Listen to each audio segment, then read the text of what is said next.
There's always been war, and then there has always been love too.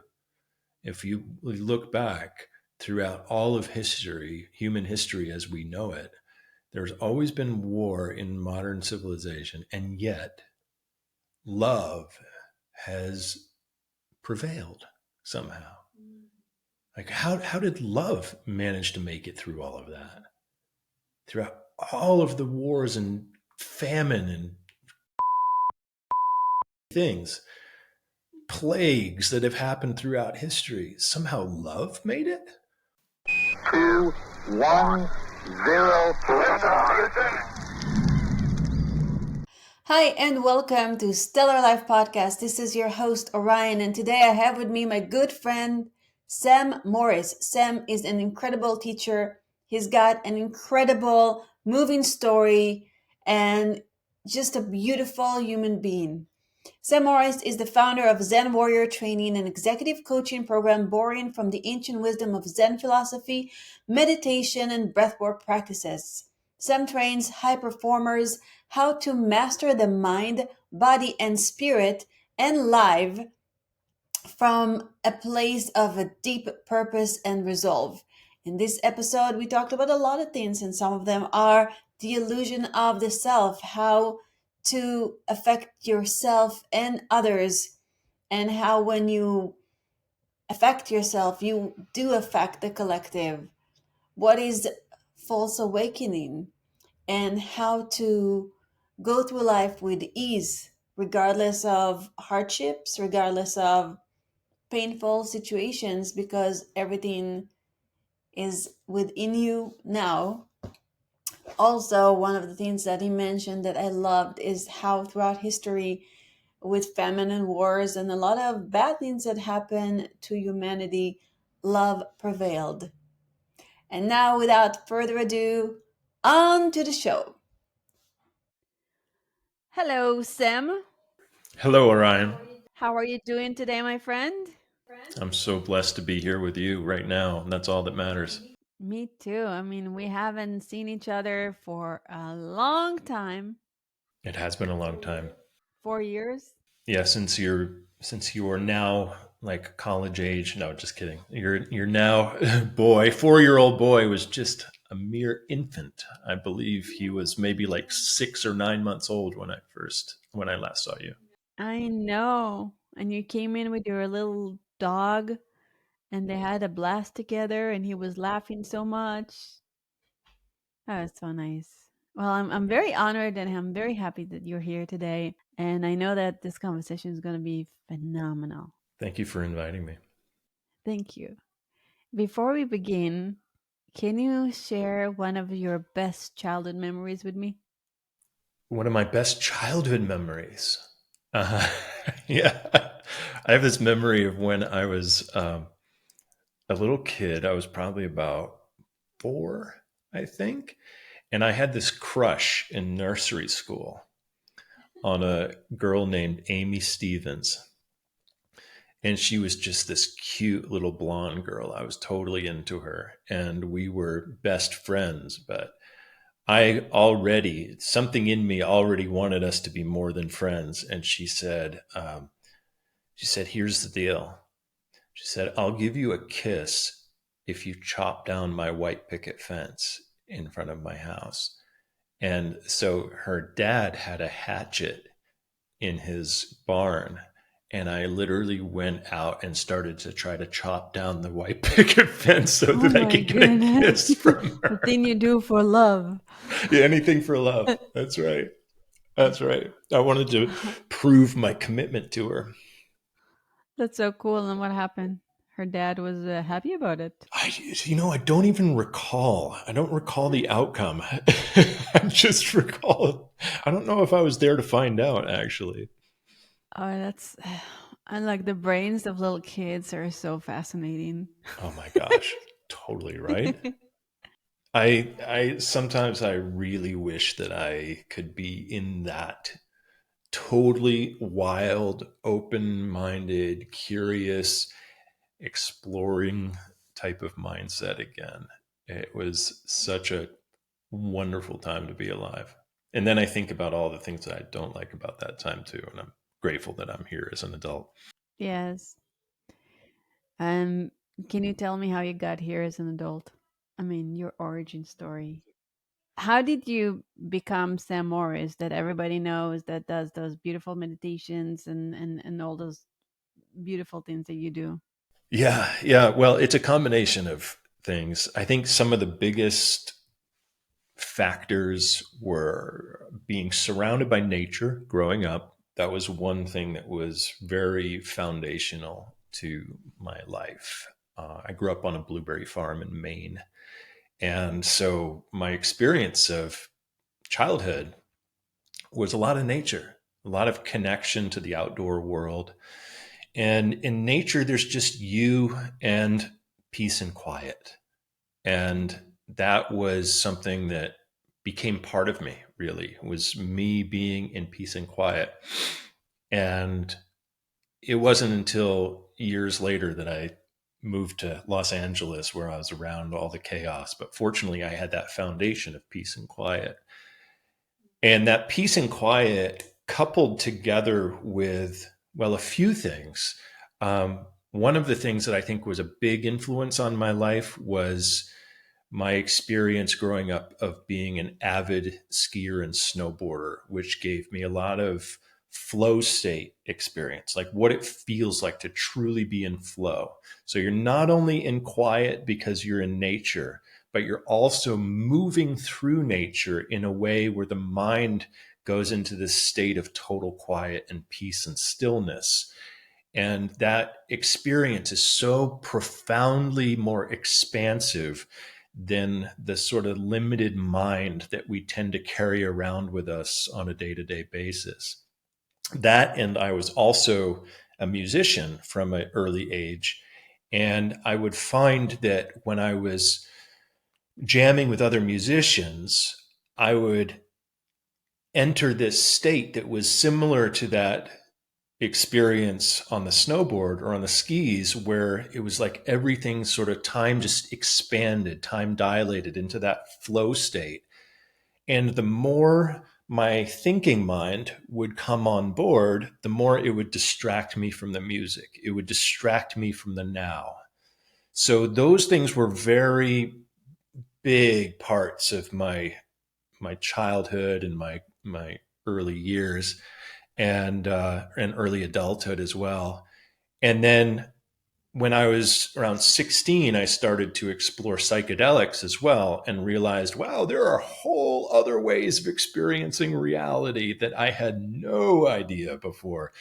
And I would have this, it created this sort of sensitivity in me to anything that felt like it was purely of the mind. I could sort of feel into people in a way where empathically I was really sensing if they were really embodied in their present moment truth from a level of soul embodiment, or whether they were in their heads and in their idea about themselves. In fact, that sort of energy became somewhat repulsive to me when I would feel someone, and I don't mean repulsive as in disgusting, but like literally repelling. I would feel like, oh, this doesn't feel right, to feel someone really caught in their head and caught in their ego. Whereas if I could detect, if someone was really present in their soul, I could detect that. And so that was something that I started to have a very intimate relationship with this nature of presence from the age of 16 on. While my brain was still developing, I was really developing around that attunement to when someone is truly embodied in their presence and when they are in a heady state or an egoic state. And so that really sort of all those things contributed to how I began to become a young adult. And then when I was 24 years old, I had just finished cycling across the United States, leading a group of teenagers on a transcontinental cycling trip. When 2.5 months later, I was in a car wreck, which left me paraplegic. And so I really had to take everything that I was connecting to with respect to presence and embodiment, and also my what I was learning about the nature of Zen and Buddhism and the teachings about non-attachment. And I had to apply them on this very, very personal level from moment to moment on my life, because I had gone from being a high functioning, athletic, 24-year-old 6'3" man to now paralyzed from the waist down, living from a wheelchair. And I had to let go of the attachment to even my body being the way that I thought that an adult functioning body needed to be in order to feel like a whole, thriving human being. So I spent the years following that really doing deep work on myself to reclaim and build upon a new sense of wholeness without things going the way that I thought they should go. And so that's kind of a bit of a origin story. Thank you. It is so traumatic to go from being an athlete to being on a wheelchair Yeah. and experiencing all the also the aches and pains and physical pain, emotional pain, so much pain. And you said you did deep work. What kind of deep work? What was your deep work? So my deep work started with a mentor named Emilie Conrad, who she died now about 10 years ago in 2014.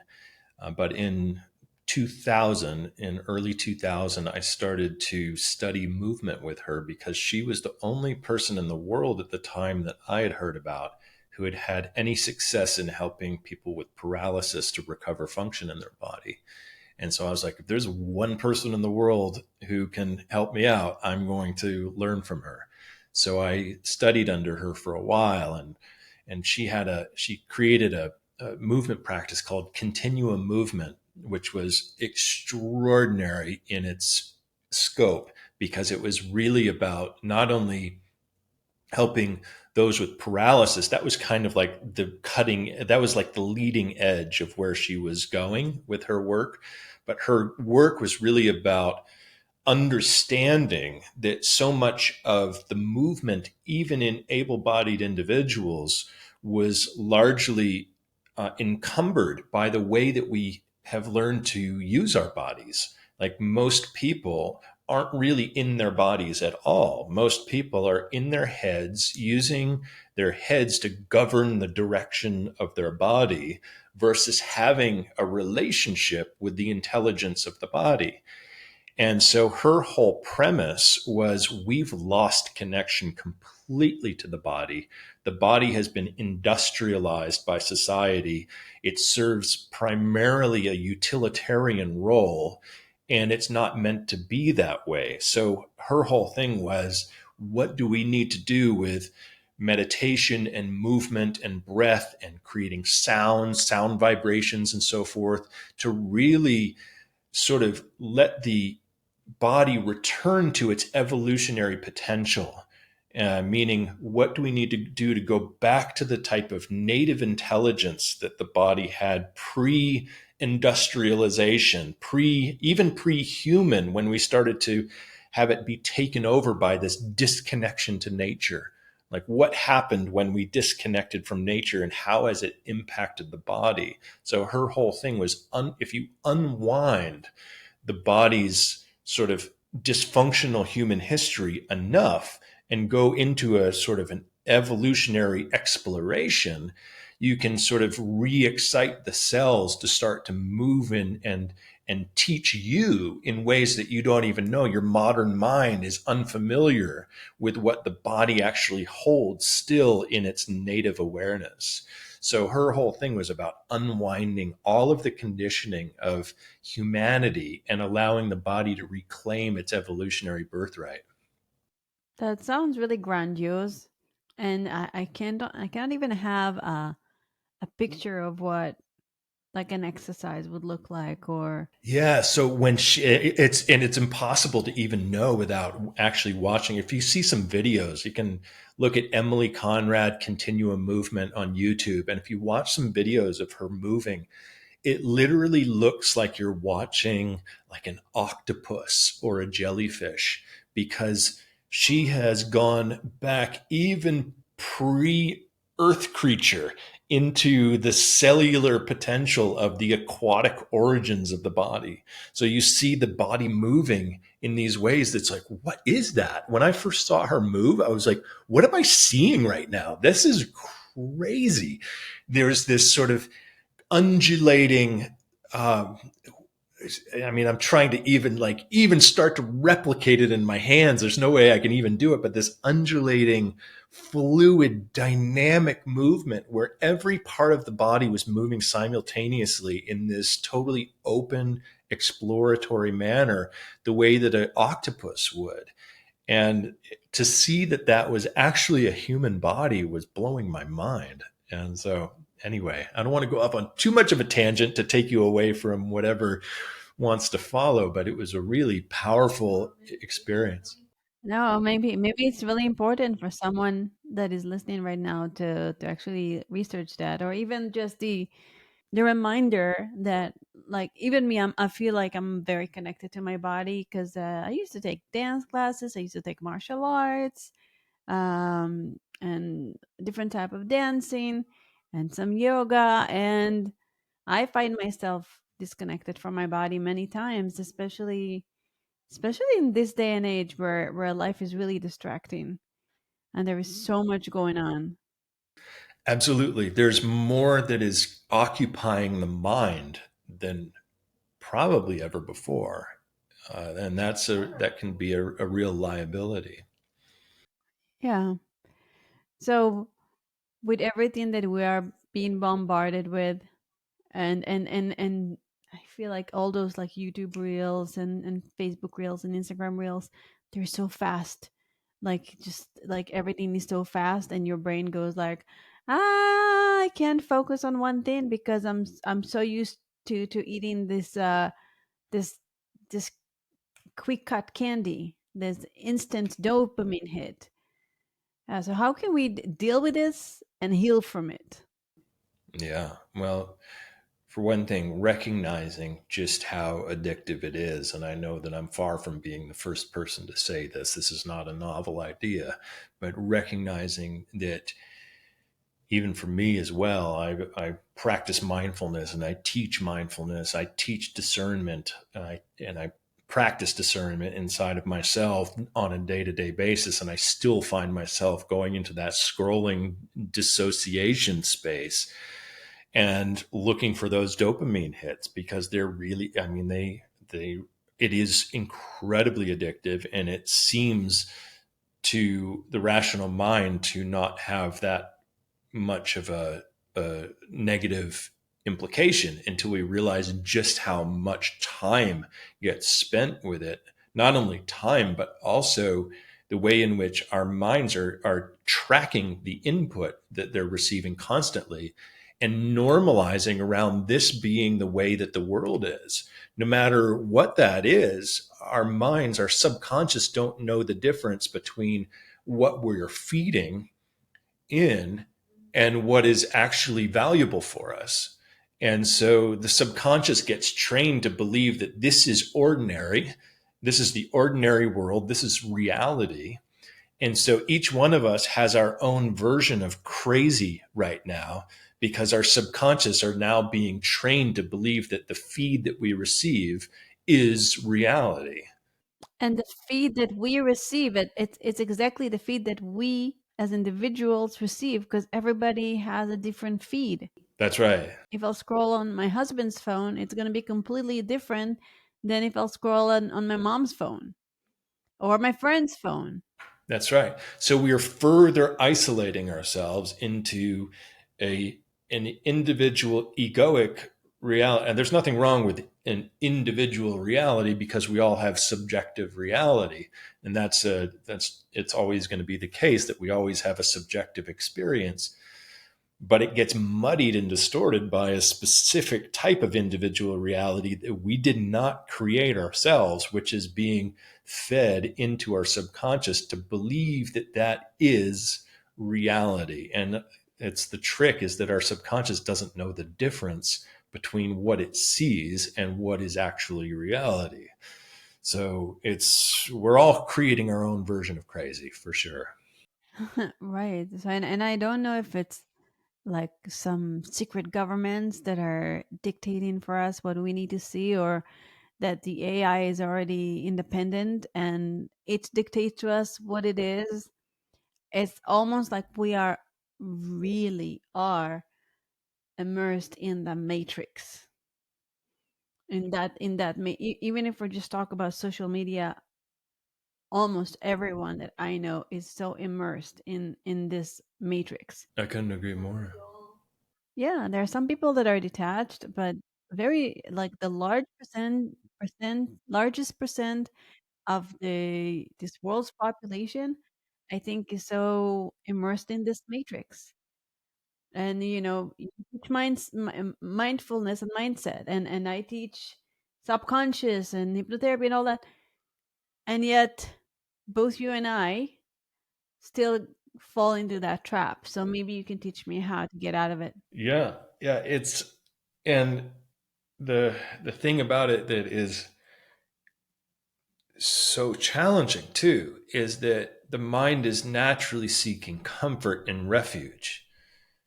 And so it when it finds comfort and refuge in the familiar, and if the feed is what's familiar to us, and that's reconnecting us to our familiar reality day in and day out, then it is so insidious because we are constantly seeking refuge in the familiar. We are seeking refuge in that comfort. It's the same reason, in a way, that people smoke cigarettes, even if they know that they are bad for them, is that they seek refuge in the comfort and familiarity of it. Even in addition to the physical um, addiction, there's this familiarity and comfort associated with it. And the challenge is the true awakening into your individualized potential cannot is only hindered by comfort. And so that is the big challenge that I see, because anything that is reinforcing familiar comfort is reinforcing an egoic sense of identity that is disconnected from the soul's intelligence. The soul's native individual intelligence is only on the other side of deep discomfort and of a willingness to stay with the discomfort until the discomfort starts to lose its grip, until we can let go of that discomfort and something else is able to percolate up from the depths of our being. But as long as we have these distractions that keep us in the familiar and comfortable world, that gets prevented. It's like a roadblock to any type of deeper expression of our individual selves. Right. And I see a difference between a day where I take the time to meditate and fly high and connect and feel really safe inside myself, and I feel the God's love, and I feel oneness, and I feel a part of everything. Like if I slept well the night before and I meditated, I'm so good at resisting this. But life is life, and some nights, my kid was sick for 4 nights in a row. 4 nights in a row, I didn't really sleep. And then you wake up and you're tired. Then you don't have time to meditate, and your willpower is so low, and you just go there. Um, so yeah, I think the answer is connection, because every addiction is based in pain, and we're looking to feel relief from the pain, but we don't know that the source of pain relief is actually bringing us more pain. It's in the back door.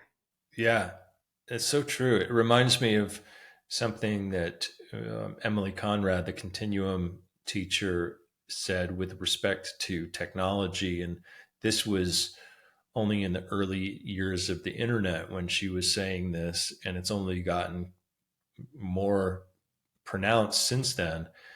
But she would say that the internet is essentially a technological crutch for a biological imperative.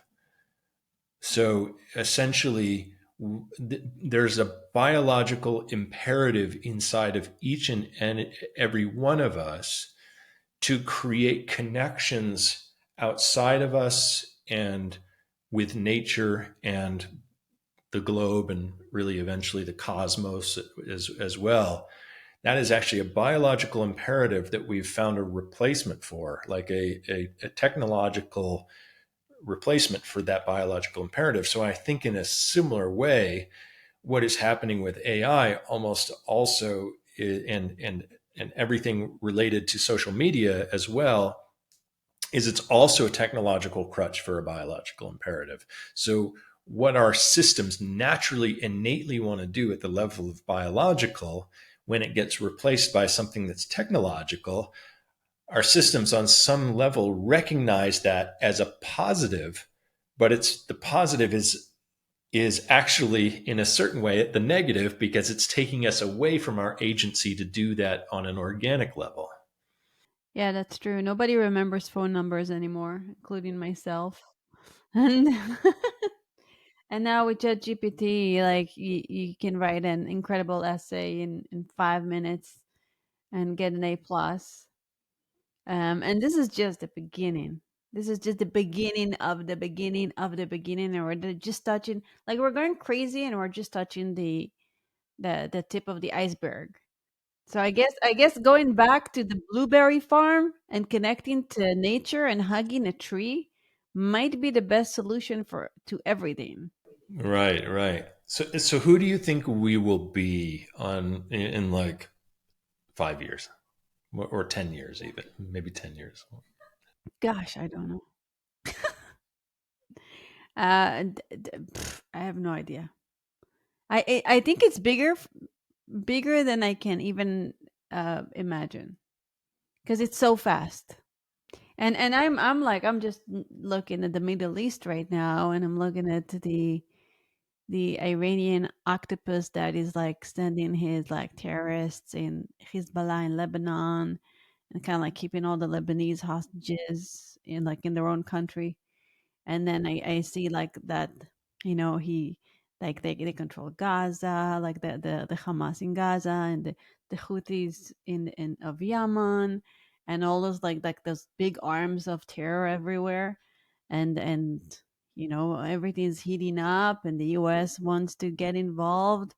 And I'm like, are on the verge of World War III? Or and then like there is so much fear based um, influence on our life right now. There's a lot of pressure.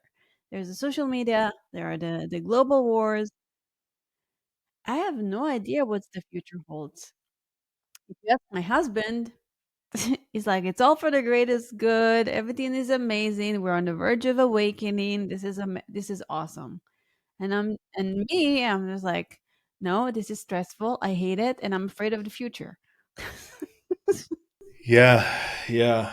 I was listening to a friend of mine share something on social media, of course. But so I suppose we get most of this information these days, and I was very much resonating with it because it was with respect to the way in which our minds are constantly manifesting on some level, no matter what. That's the brilliance of the mind, even if we don't believe in our capacity to manifest, even that manifests a certain reality. So we don't have to believe that I'm a real manifester. All we have to see is that the nature of reality is manifest through our current perception of self and the external environment. So we are manifesting whether we like it or not, or whether we believe that we are capable of doing it or not. We are manifesting all the time. So he was talking about the way in which, when like 50 million people watch some kind of dystopian movie, that creates a collective energy, which then is creates that much more possibility that that collective energy will define the future. So he was, and I really resonate with that. That's my experience as well. That the things that we choose to focus on are the things that actually have the most chance of creating the type of outcome that we desire. And we might think that we don't desire the outcome of a dystopian future, but if again it comes down to the subconscious mind and how what it receives, it actually imprints as desire. So it's like if we're receiving that input, then the subconscious mind is like, well, that looks like it's what's happening. That sounds true to me. And so then it starts to generate that possibility, even though we are actually afraid of that possibility happening. So I think it comes down to the discernment of what we are choosing to bring into our field, into our psyche, allowing into the subconscious to recognize. And perhaps this is the greatest lesson of all of this, is to actually recognize that even on an individual level, we have agency over the future, not only of our own lives, but of evolution as a whole.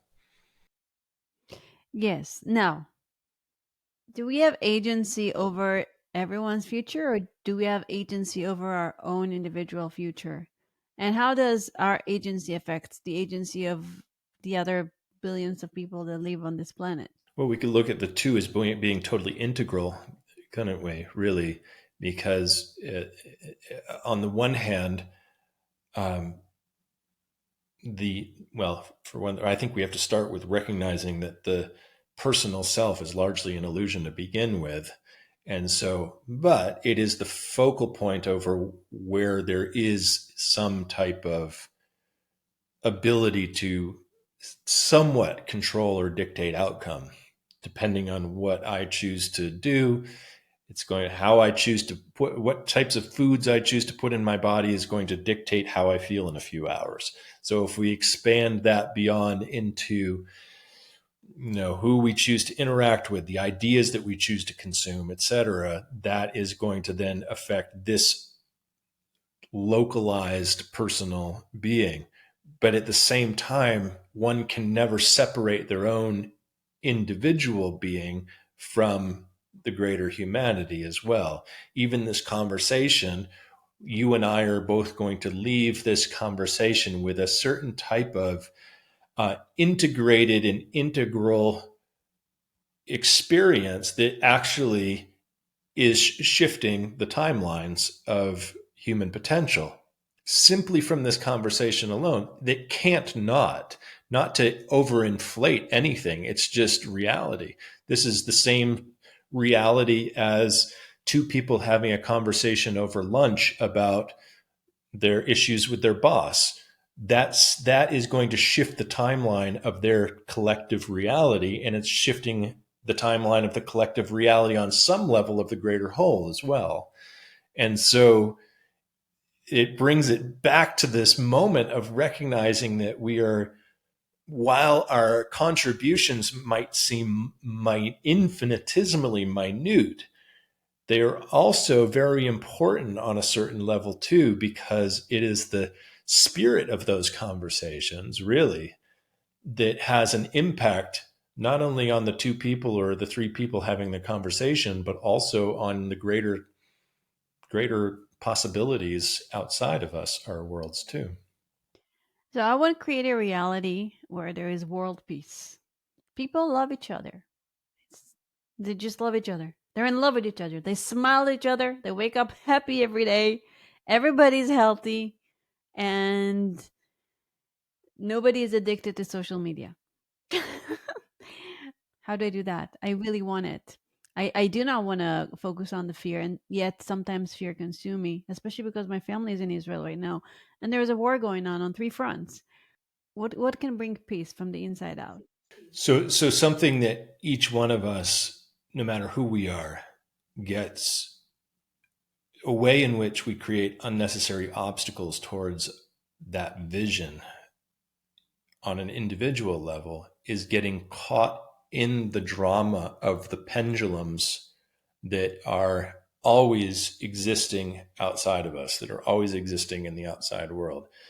For example, the Israeli-Gaza situation is a perfect example, because there is a strong kind of almost a violent like urge inside of culture to take a side.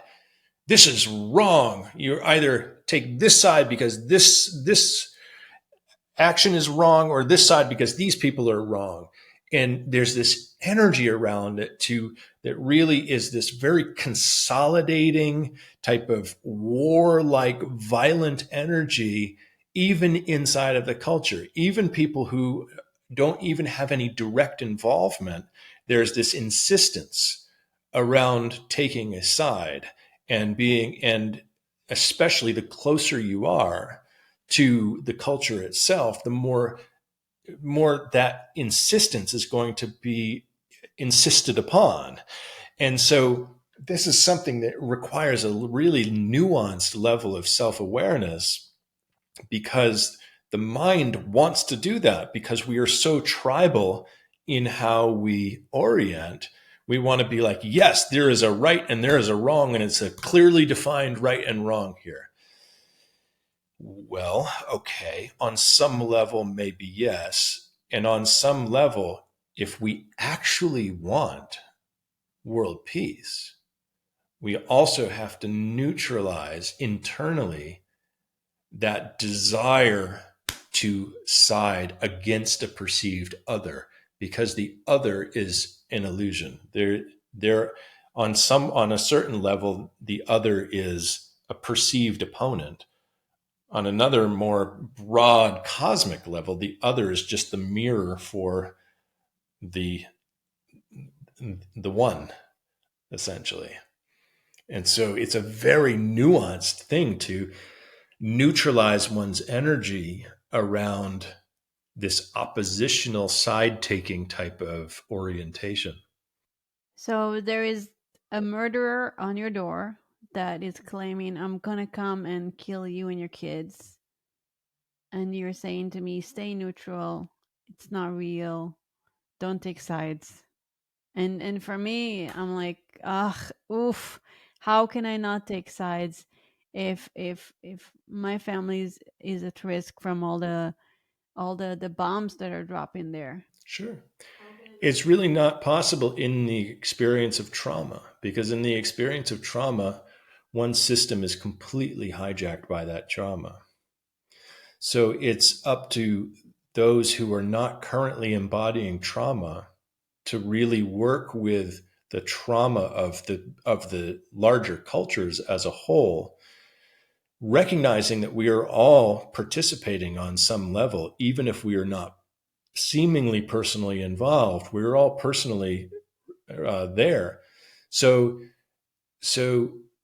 if we are at all safe inside of ourselves, then it's important, the way I see it, it's important to keep on neutralizing our own sense of inner conflict and recognizing our own universal experience of love, neutrality, etc. This is spiritual work. This is hard spiritual work to help to mitigate the conflict that is occurring. So when we don't believe that there's any kind of possibility of a sense of emotional neutrality, then there's an inevitability of violence. The polarities are going to always be there. If we believe that we have to take sides, and if we fall into the story of what if it was me, what if it was me? Shit, I'm really glad that it's not. Really glad that it's not. But what we're asking about is, what is our personal agency right now? Right now, since I am not being attacked right now, I could hold a vision for peace. And that holding of a vision for peace is actually creating something. It is actually contributing to something, whether it seems like that or not. Some people might say, "Oh, he's just full of shit. This is spiritual bypass. This is egoic nonsense." Okay, if they want to see it that way, if that's the level of judgment that they are wanting to come from, that's fine too. I understand that. I would understand that reaction. I also understand on a deeper level that forgiveness and creating harmony in one's own life is always where to start. Like, how am I going to possibly contribute to global peace if I'm having regular arguments with my own partner? How am I possibly going to contribute to global peace if I'm in my own internal war inside of myself? That's a good question. And how do you go get into this internal peace? What do you do to find your internal peace? Well, first of all, to recognize that the mind is always going to dramatize everything. That's what the mind does because Well, honestly, like when you come talking about October 7th, you can't make these things out. Like the mind cannot dramatize more than already happened there. I'm saying the echoes and ramifications. So that's a great example because that happened in a particular time. And now you and I are talking about it now, and we are experiencing, because we're aware of what's going on in the world, when we're reflecting on our own internal experience, we're recognizing that the drama is playing out inside of ourselves, even though that was isolated as a specific time. Absolutely. Like I can tell you, like I'm experiencing post traumatic stress from what happened, and thank God I wasn't there. But like just as being a part of, it, because it activates everything. It activates epigenetically from, my ancestors, and and it activates, I don't know, on so many levels, friends and family there. Absolutely. So when you are experiencing post traumatic stress, how do you find peace? And you did that because when you had that accident, that you had to go there and you had to work on experiencing your own internal peace, dealing with your own post traumatic stress. Yeah, it's really, to me, it is making peace with suffering. It's not getting suffering to go away. It's making peace with suffering. And how do you make peace with suffering? So it's something that I continue to work on to this day. 24 plus years after my spinal cord injury, is making peace with the suffering, recognizing that as things come up, as the if onlys come up, if only I had the whole functioning of my body, if only, and I'll share something personal, but I don't mind sharing it because I've come to peace with it. If only I was able to have normal sexual function and not have a completely, I mean, that was a big one for me. That was a big one, to have the very feeling of what we call manhood, you know, it's even associated with being a man, to have that taken away from me at the age of 24. The suffering that caused was extraordinary, extraordinary. It's not something that I could make go away by just thinking it away. Instead, I had to be with the suffering, be with the pain, be with all of the if onlys.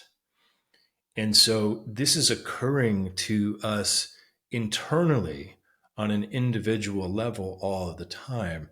There is what is happening, and then there are all of the projections that the mind says about if only I had more energy, if only I had had more sleep last night, if only this car in front of me would fucking turn at this red light, if only this, if only that, if only this food wasn't total right now, if only I had more income, if only this, if only that. And that creates this internal resistance and conflict with what is, that is generating the experience of suffering. And when that's happening at an individual level, that's where we have some agency. We can learn to be with the suffering as it's occurring and go, okay, I'm experiencing all of this if only, if only, if only, if only, if only. I'm in a place of deep conflict with the way things are right now. Okay, I can, if I just breathe with that and I bring my attention into my whole body and I ground my energy, I can notice all of that and all of the distress that that puts on my system, but not be in a space of reaction around it, not be in a space of, I have to fight this. And so, what's happening at an individual level and what's happening in a larger cultural civilizational level are the same thing, just at different scale. So the most significant war we need to win is the war inside, That's right. the war between our ears. Yeah. Yeah. Yeah. It's true. It's true. And it's always been the case. There's always been war, and then there has always been love too. If you look back throughout all of history, human history as we know it, there's always been war in modern civilization, and yet love has prevailed somehow. Like, how did love manage to make it through all of that? Throughout all of the wars and famine and things, plagues that have happened throughout history, somehow love made it? Wow, this pure and innocent thing where we can still look into a child's eyes and see this pure expression of love, or look at a dog and see the dog's pure expression of love. How did that make it through? So, to me, it's important to recognize that love always will make it through. It might not look like the vision of global peace that we wish to. It may or may not. Maybe someday, in some new orientation, new awakening, I try not to hang my hat on that possibility. But I can look at the evidence throughout the darkest periods of human history, love has prevailed. And love has always remained a possibility inside of myself to feel. In fact, I'm feeling it right now. My face might not express it, but I can feel love inside of me as a counterpoint to all of the chaos of the world and the chaos inside of my mind.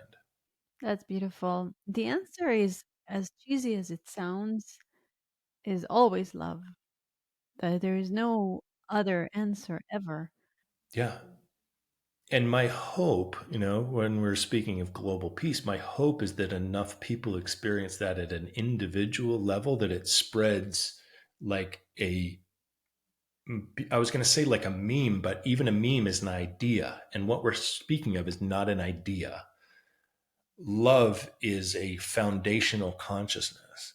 So it spreads like a positive virus throughout the world that where people recognize, like we are recognizing right here, Just that put MDMA in everyone's water and it's going to be yeah, perfect. this may be a good start. I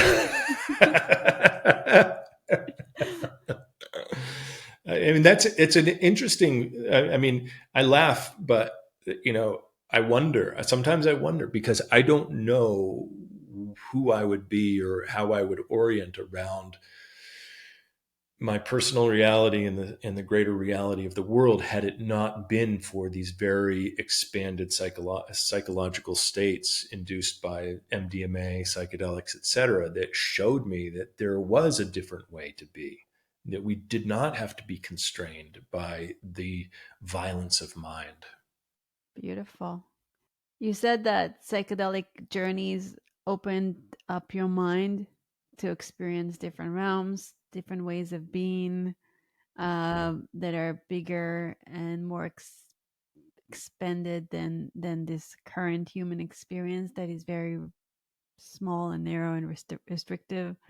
And there are a lot of people that are offering psychedelics as a way of finding enlightenment. What do you think about Yeah, I think it's a double-edged sword. It's very much a double-edged sword. On the one hand, I think it might be essential. It could be even be essential to the greater connection of the greater world with respect to accessing much more profoundly deep states of consciousness than what are available at the superficial level of the mind, let's say. My reservations around them come from the way in which there's a cult of personality that tends to surround the psychedelic community with this pseudo enlightenment experience that is not really enlightenment at all, but a new egoic identification with a sense of a more spiritual and awakened self. And that is precarious territory because psychedelics will give you an opening to a possibility, but they are not an end result. They do not give you what you're actually looking for. They give you a window to peer through, but they don't take you out of the window and out of the house, if that makes sense.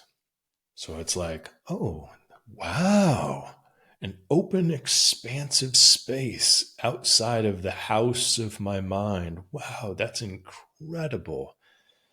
But then many people believe that they are actually existing outside of the house of mind, but they've actually created a new house with prettier, more colorful objects inside of the house, which is no less or very not much less restricted as the previous house. So it's like a new trap of ego that is really reinforced by the subculture of psychedelics, which makes people all feel like they have a common unified family and that it's up to the rest of the world to catch up to their level of enlightenment, and then there will be global peace. If it were only that simple, it's not that simple. Psychedelics frequently give you a preview of a possibility, and then what tends to follow that possibility is one's own dark night of the soul, where one actually has to go through an experience that can be very tenuous. That is an inherent part of the human condition. We have to have those dark nights of the soul. And without them, there's just no bypassing. There's no way to bypass from and go from one limited sense of self to this new expanded sense of self. It's a real trick of the mind to believe that that is actually possible.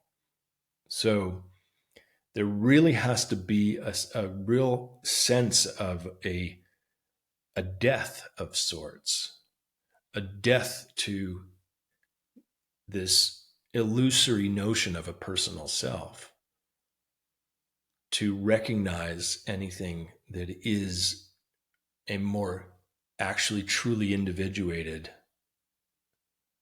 self. That makes sense. I'm curious to hear your thoughts about that. That's my experience.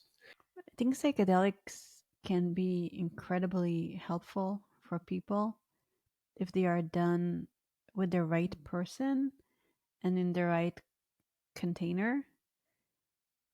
And after the person worked on themselves a lot, because not every mind is able to handle psychedelics. Um, and some people get lost. So, like you said, it's a double-edged sword. And even for people who think, oh, I've done that, I know that, I'm so strong. I've been through that. Like, you never know what you're going to get, Yeah. or what experience is going to come. And I believe doing it with the right person and with intentionality, and only when you're ready, and coming from a place of being completely humble, is the right way to do it, for the purpose of healing, not for the purpose of just having fun, or when it's like the, oh my god, my psychedelic guru looks so cool, and she's wearing feathers and collecting whatever, there is the pseudo appearance of a guru and what they look like. And I can see a lot of young people being gravitated to that, just the way they are gravitated to an influencer on Instagram. And it's all an ego game. And then into this ego game, you pour psychedelics that are going into the deepest layer of your psyche. Dangerous, very dangerous, extremely dangerous, can destroy someone's life. Yeah. I mean, those who consider themselves more evolved would look at a lot of the propaganda that the government was creating around psychedelics back in the 60s and 70s and on, with great disdain and judgment and so forth about, the danger of bad trips and this and that. I understand, but it's not entirely untrue. There is always, I've had horribly crazy making trips where I'm like, I'm going insane. There's no way that a sane version of me comes back from this experience. Like, who I knew myself as is completely gone. And that is, in one sense, that's actually par for the course, because there is this dissolution of ego. I caution anyone to recognize just how fragile our egos really are, and to recognize that these constructs of who we believe ourselves to be, while we do want to expand past these constructs, we have to recognize just how safe these constructs seem to make us as well. And like you said, I think you just put it perfectly: without proper guidance and experience, someone really holding the space who really knows how to navigate these waters, that could really, that it can and does backfire on a regular basis. We just don't hear that much about it because people share the more positive experiences on social media. Yeah. Yes. So, in our governments or in positions of power, you can find a humongous percent of narcissists, because they live their life in a way where they can step over people, they can lie, and they can do whatever to get to where they want to get. And still people would love them and adore them, and then they put this very friendly, kind front, but you don't know what's going on behind closed doors. And I see that with also with spiritual leaders, like the spiritual narcissist, and they're so good, and they tell people exactly what they want to hear, and they look the part, and they have tons of followers. And what are your thoughts about those people? I think it could be incredibly misleading and incredibly destructive, especially since there's part of us that will always yearns to improve upon our present conditions, whether that's to improve spiritually or whether that's to improve financially. And there's a whole market out there for people who are willing to, I would say, somewhat innocently. I don't think it even comes with any kind of malevolent intention at all. I think on the part of the guru, it's frequently totally innocent because they're believing their own bullshit. They're so fully believing their own bullshit that they think, oh, I can help you to discover your full potential and blah, blah, blah, blah, blah. And being in this space as a profession for me is it's another double-edged sword that I have to really walk this line very mindfully, because there is a lure and there's a sort of it's a game that I never want to play. I because I can really see I don't want to um, give people some sort of false hope in this future potential that is related to anything financial or spiritual or anything.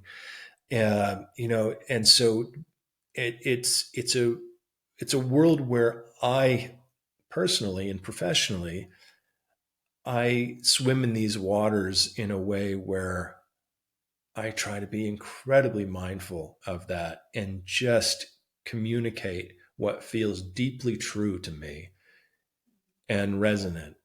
And um, there are a lot of people who don't do that. There are a lot of people who take on this sort of spiritual ego or financial ego or whatever it is, this problem solving, I'm going to solve all your problems, you'll never have to suffer again type of thing. And I find that it's distasteful and it's naive. Yes, yes. I've been in the spiritual development world for a very long time, and I think I've done more seminars than anybody I know. Are you sure Yeah. about Oh, absolutely. that? Absolutely. Absolutely. Really, like, I think I'm like the 99.99999% of the world population as far as like the amount of knowledge I consumed, and rubbing shoulders with some of the most famous people, and putting them on a pedestal just to see that it's really not needed, because you need to separate the guru from the method. A lot of those people have great knowledge, incredible, and as long as you're not getting sucked into their thing in a cultish way, and as long as it serves you and you can separate the method from the guru and take what you need, it's super beneficial. And I feel like I had to go through a lot in order to actually see that for myself, and being more awakened in that sense of not being blinded by what people say, or by people's facade, and actually looking straight into their souls, and being like, okay, I see you. I see the good and I see the bad. I appreciate the good. I'm going to take it with me. And you can keep what's not necessary for yourself. Yes, well said. Well said. I feel like some of the most important spiritual teachers that I've had throughout the ages are those who would never identify as such. Um, they just simply hold an energy that taught me without even them trying to convey anything. They weren't trying to teach me. They weren't trying to, suggest that they had any kind of answers or any fixes or any type of methodology. This whole methodology thing is so crazy making. Oh, it's the mind loves methods. It loves strategies. Oh, if I just follow these 7 steps, then blah, blah, blah. The mind loves that kind of shit. It seems so simple. It's like, oh, it's just a package. I just have to follow the thing that's in the package. I know how to follow packages, and the most profound spiritual teachers that I've ever had never had any kind of methodology. They never had any kind of package. They didn't even care if I listened to what they had to say. They were just holding a an energy that felt powerful. It created a transmission that taught me through their silence, even. Through their beingness. It's something in their energy field, in their beingness. And without you knowing it, it's like it's rubbing on you. You're like, oh, I like this elegance. I like this kindness. I like this lack of confrontation where she doesn't agree with something. And I'm thinking about this specific person in my life, my mother-in-law. She's visiting us right now, and she's such a beautiful, like, gentle soul. And just the way she carries herself. I never thought about her as a spiritual guru, but now I'm like, it's like, Mm, okay then. mm. Me and all my seminars, and look at her. She didn't I take even love one. that. Yeah. Ask her if you can go pay her $10,000 to sit at her feet for Ten a thousand dollars, week. nothing. Yeah, I love that. I love it, and you can learn from anybody. You can have, like, one of my greatest teachers is my son. I'm a way more evolved person because of him. What is one of the greatest teachings that he has communicated? Can you articulate it in words? Unconditional love, really unconditional love. Even in days where I'm not my best, there's unconditional love. I love that. Probably because he's still so close to the source of it, given that his body has only been here for 4 years. He's still conveying, he's still resonating with that source energy. Yeah, probably. And because he's special and he's my son, okay? Whatever.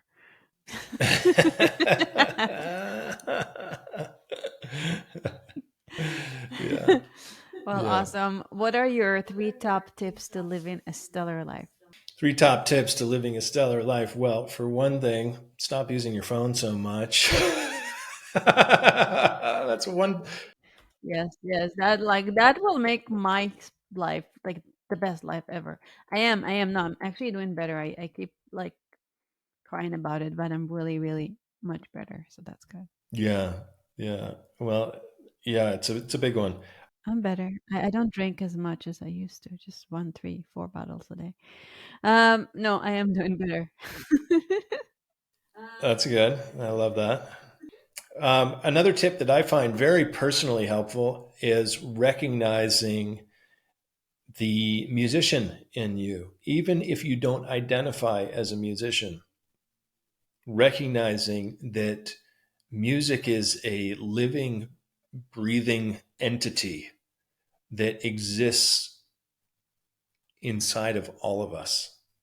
Even the sounds that we are making right now with our voice, while somewhat monotone, have a certain rhythm and a certain resonance and vibration to them.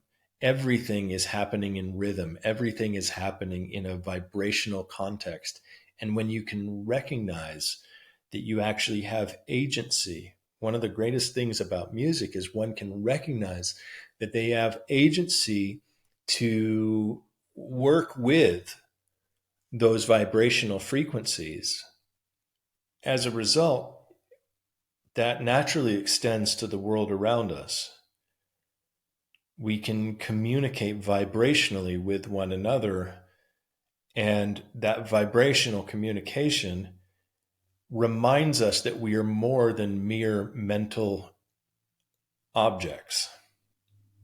We're vibrational beings. And so learn to find the music inside of you. That's my second one for stellar life. And the third one for living a stellar life is really practicing as much as possible, bringing your attention inside of your breath and inside of your body and grounding in the physical, bioenergetic intelligence of the body. We, as bioenergetic beings, human beings, which are innately bioenergetic, that is not something that is woo woo psychology, that is not something that is new agey, it is simply true. We are bioenergetic beings. We are givers and receivers of vibration and consciousness. So the more we can be grounded in the unique antenna that is our own bioenergetic being, the more we can naturally attract that which is here for us and repel that which is not here for us. Amazing. Thank you. And where can people find you? ZenWarriorTraining.com or anywhere where you put my name, Sam Morris, and Zen Warrior Training, you can find me. Sam at Zen Warrior Training if people want to email me directly. Perfect. Sam, thank you so much. It was a pleasure. Wonderful conversation. Thank you, Orion. I've really enjoyed it. Yes, thank you. And thank you, listeners. Remember, stop checking your phones so much. Learn to find the music within you. Be grounded in your bioenergetic being and have a stellar life. This is Orion. Till next time.